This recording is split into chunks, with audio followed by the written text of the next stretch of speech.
Okay, we're live. Hello and welcome. Thank you for visiting this video. I appreciate your time. Let's jump right in.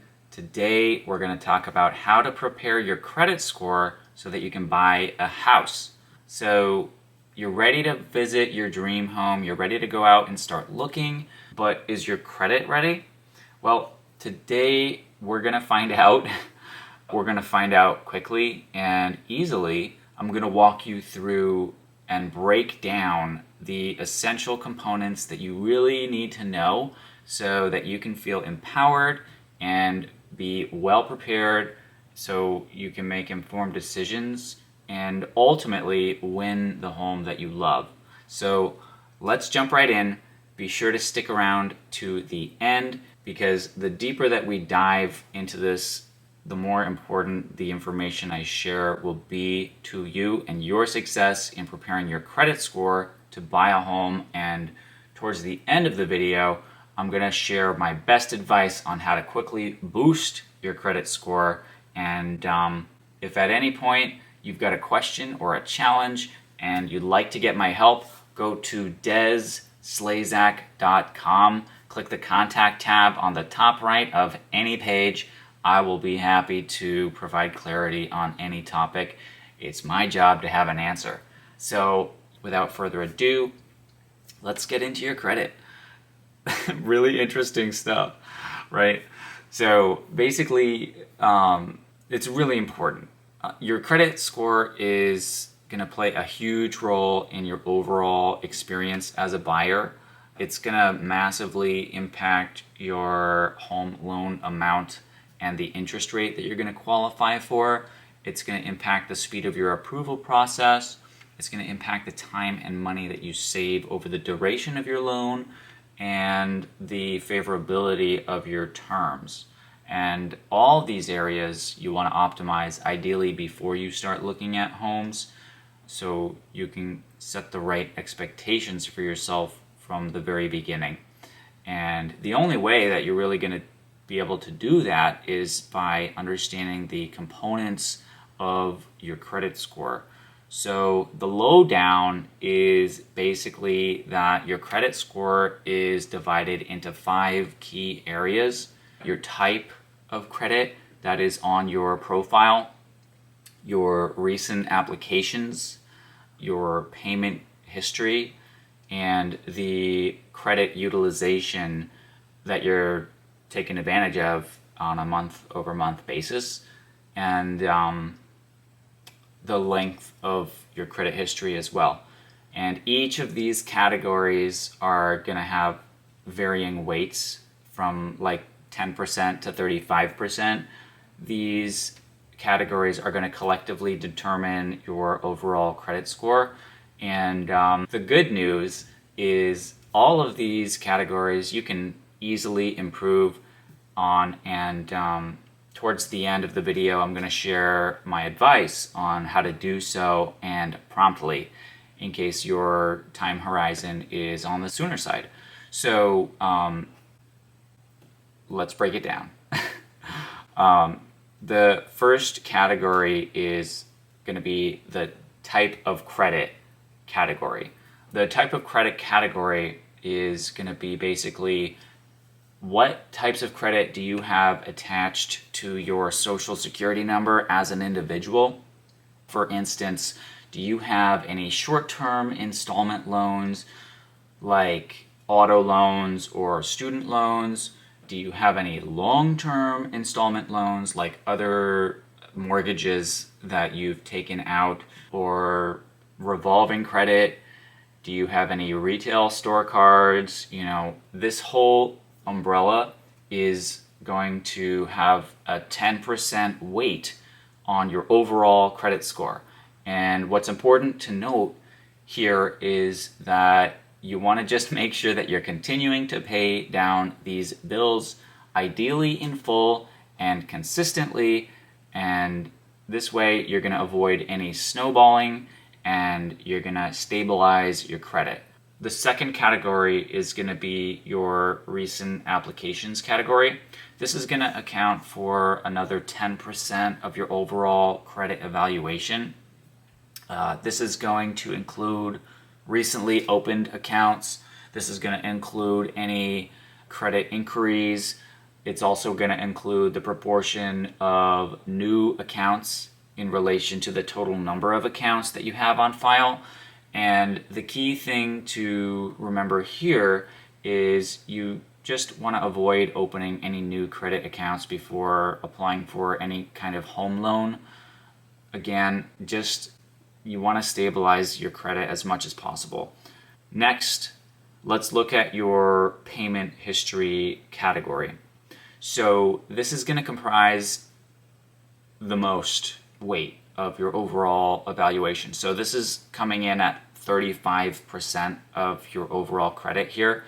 It's going to include records of all your payments that you ever made on all the loans that you ever had, especially in reference to the number of loans that you currently have and the timeliness of your payments. So this is like any information that has to do with delinquent accounts, any past due items. What you want to do here is prioritize making your timely payments as you usually do, I'm hoping, and this is going to just safeguard and optimize your reliability here in terms of your credit over the long run. So lenders just want to see that you are a responsible borrower. Next, let's look at the credit utilization category. This is going to come in at 30%, so another heavy hitter. All that credit utilization is basically how much of your total credit availability are you using. So, for example, if you have a $5,000 credit limit, every month, let's say you spend about $1,000 on the card, that's going to mean that you have a 20% credit utilization rate. And it's advisable that you use only a small portion of your availability. So like 20% or less is going to be the best thing for you to do if you can. Using more than that could potentially convey a negative message to lenders about your repayment capability. It's not going to mean that you don't get a loan. It's just going to mean that your terms are going to be potentially less favorable. So you want to do everything you can, like on all fronts to optimize your credit score here, right? So basically just pay off your debts, as fast as you can. And that's going to be that for that category. The final category is the length of your credit history. So this is going to be a 15% weight in your evaluation. It's going to factor the age of your oldest credit account, the age of your newest credit account, and the average age of all your accounts. So basically, how deep is your credit file? Like, did you just get your card? Did you just turn 18 and you have no history? Or have you had one for years and you've got a great demonstrated financial discipline, So just the takeaway with that category is you want to avoid opening any new lines of credit, and it's going to help you maintain a stable credit profile. I know that we went over a lot here in a pretty quick amount of time. It can be overwhelming. I hear you. If that's how you feel, go take a moment, review the information as many times as you need to fully absorb what I'm sharing with you, because understanding these components are going to empower you to make informed decisions ahead of time and proactively manage your credit so that when you're ready to start looking at houses, you can fully enjoy the experience and really have a lot of fun. It's just so much fun to look at homes, and it's even more fun when you can visit a house and you know that if you wanted this, you could buy it. Like, that's a pretty cool feeling, So you want that. And the best advice that I can give you to boost your score if your time horizon is on the sooner side is pay your bills, pay them in full, pay them ahead of time, pay them every time.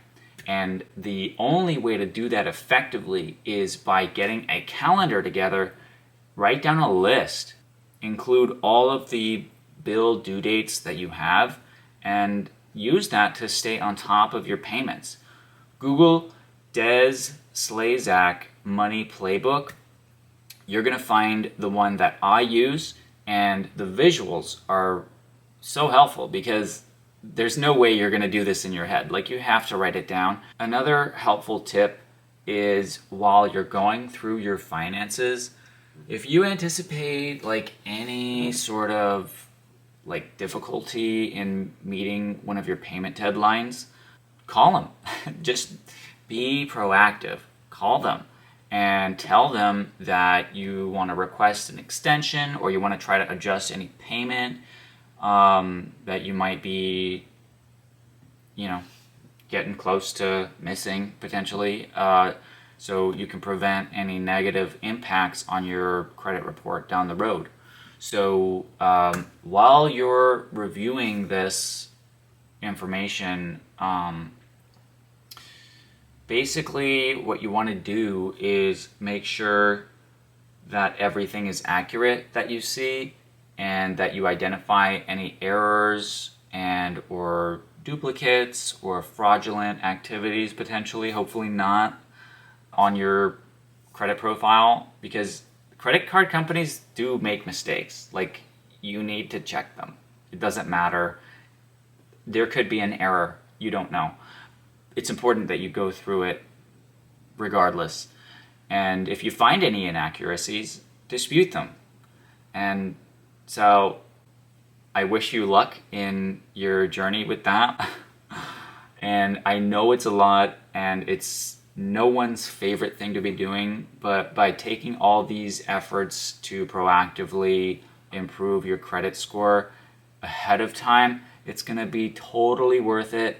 I'm telling you, it's going to be so worth it. It's going to be so fun to go out and look at properties and enjoy the experience and alleviate yourself of uncertainty.